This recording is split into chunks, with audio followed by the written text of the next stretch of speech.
Yeah, come on, focus. There we go. Got the messy side of the garage here. Anyway, what I'm showing you here is the area where I filmed that stuff before. This is my workshop out here with my chop saw. Anyway, this is the table that I have set up where I was filming that stuff earlier to show you. I've got some lights set up above. My swivel stand is over there. There's where the tripod is. And anyway, you can see there's my workshop in there. The whole garage is kind of a workshop. We don't park the cars in here just because we've got just too much stuff. Anyway, so this is the general workshop. Got a bandsaw over here. This is the messy corner that still needs to be cleaned up. I've been in the process of cleaning for days and days and days.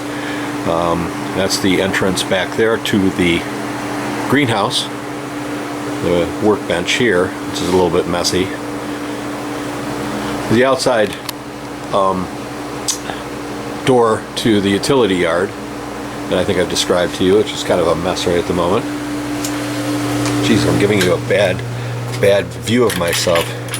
And the greenhouse, which is a total mess at the moment because we just managed to clean up from and plant everything this year, but you can kind of get an idea of what I built here. And it opens, of course, out onto the swimming pool. Try not to go too fast here. There's the gazebo and the upper deck. Pool heater in the back of the house. We've got to fix the front of this here. This is where I keep the seed for the bird feeders, and the raccoons got into it and tore it apart. I've got some more lattice to put back up. Our extra picnic tables out here with the umbrellas that I have to put up later because we got some people coming over tonight.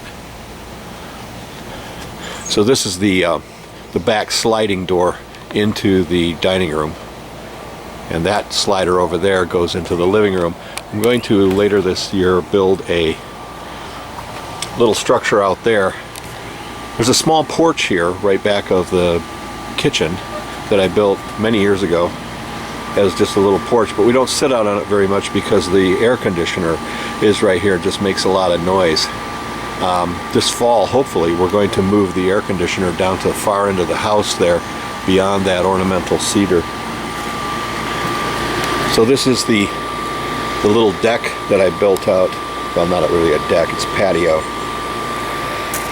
And then the view out into the bioswale, or rain garden.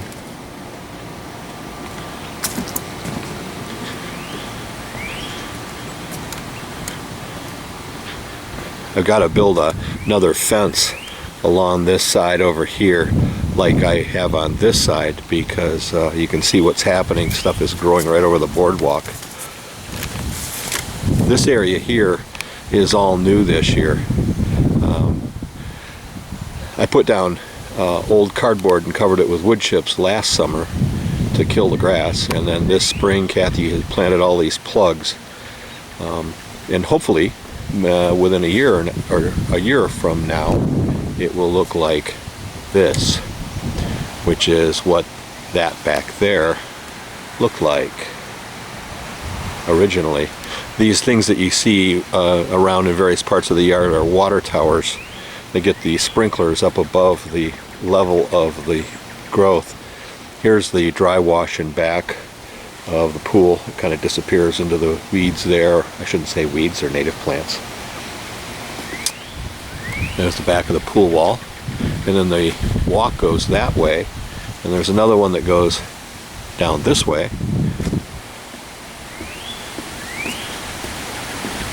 You hear the cardinal back there having a riot. That's our neighbor's dog. Hi, Penny.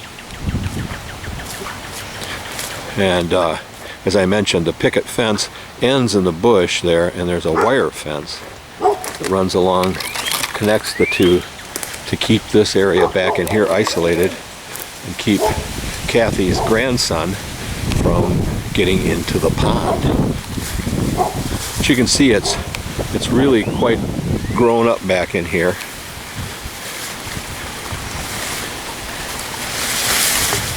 This here being the pond, I've got a little deck that I can get up on and get in here. Looks like I'm about ready to clean out the filters again. The waterfall's kind of slowed down. That usually is a warning sign that the filters are clogged up.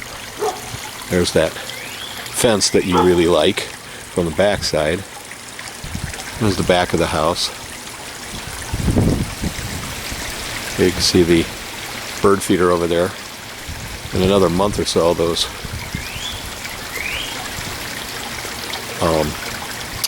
loss of words there suddenly. Sunflowers are going to get so high that you won't even be able to see it, I'm pretty sure. So we'll walk around. I'm not going to go the trail that goes around the back of the pond and over there because we've got some Joe Pye weed that's growing so high you can't even get through the trail anymore. You step down here. I don't know if you can see it or not, but that's my little walk that I went up, stood on in order to get back there by the...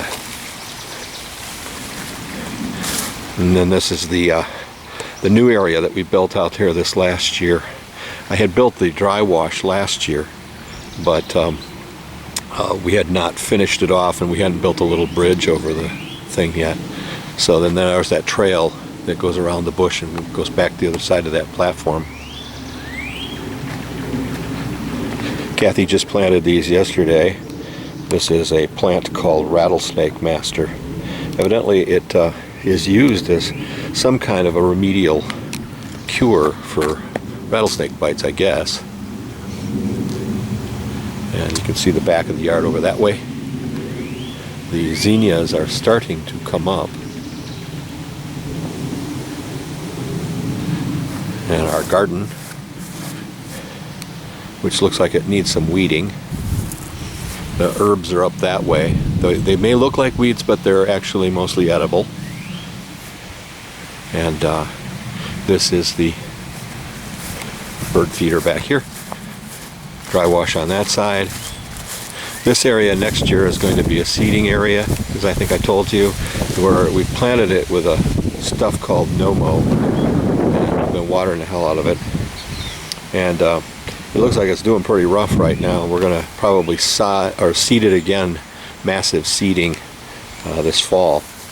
Let it winter over, and hopefully it'll come up. I can show you in the front when we go out there what the stuff looks like when it really takes off. There's the cosmos.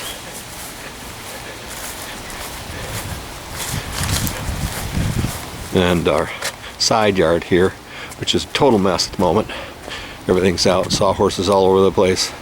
I got a burn pile there that I got to get rid of the burn pile pretty soon. It's getting bigger every day. Through to the gate. Open the gate. That little garden out there in front, Kathy refers to as the Three Sisters Garden. That's what Native Americans used to grow. Pumpkins and a type of beans and some corn. They grow together and they support each other. This is the fence that divides our utility yard from the front yard.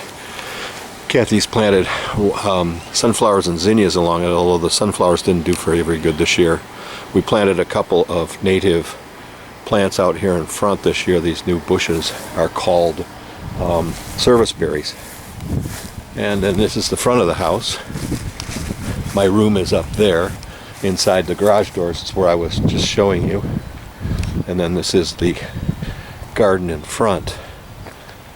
This is the remains of the old driveway that we completely dug up and converted into a rain garden, or actually it's a prairie garden. This is the No-Mow grass in front. You can see it kind of growing in there. Kind of grows down into the ditch in front and kind of covers that up. So, when people come, our delivery guys arrive, they have to come up here and kind of determine which trail they're going to use to get to our front yard. And then it's a bit of a challenge to get up the front steps because of the native plants that have grown in front of the steps. And then that's the front porch, old front porch. That's the first thing that I built for Kathy, was that porch. I just added this deck on when they reconverted the house, or redid the house, and this used to be the garage in front. So I built this little deck along in front here and added it onto the old side porch. Now I'll go up and show you the porch. It's another bird feeder here in front. We had to chop a hole through our hedge right at the height of building the addition to the house because our well went, and they had to pull the well, and the well's like right down in there in amongst those hostas, the well head. So this is the inside gate open here of the front porch. I just redid this gate. So we very often sit out here at night, or when the weather's nice. It's been so beastly hot lately that it's been just hell to sit out here, but we've got, you know, the dog beds down there at the end so that we can look out at the park. So you can see the park that's across the street. They've got it mowed as a ball field. I wish they'd just kind of let it go up into prairie. It'd be okay to have a infield that's mowed, but the outfield doesn't sure as hell need to be mowed. And there's that tree I was telling you about that we've kind of let grow up, or die rather. I chopped the limbs off it, and it's been sitting there for, oh geez, 15 years now. It's about ready to fall down. And then beyond that there you can see our distressed pine trees that are slowly but surely dying. Anyway, last thing I just did before the weather got so damn hot was I took down the aluminum railings on this ramp that we had built. Kathy got it because her mom needed to be able to gotten out of the house in case of an emergency. So she paid for the ramp, and we put it up. And I just took the aluminum railings off and put up this wooden railing that matches the rest of the stuff. This big bush right here is called the smoke bush. And it gets these giant puffy things all over it. You can see one of them right there, kind of blowing around in the breeze when it's blossoming, which is hence the name smoke bush. So anyway, we're going to take this gate and probably put a stencil on it. I think I described the stencils that I'm going to do to you, but if not, I will send along some information on that. The hedge used to run all the way up to the garage, but we had to interrupt it there. And we just park out to the garage, or out in front of the garage. But anyway, that's kind of a grand tour of front and backyard. I never showed you the north side, which is terribly unexciting, but is destined to have some interesting ponds added to it. So anyway, that's it, and I will put this together and get it off to you right away, because I promised to do this and I haven't done it. But anyway, there we go. All for now.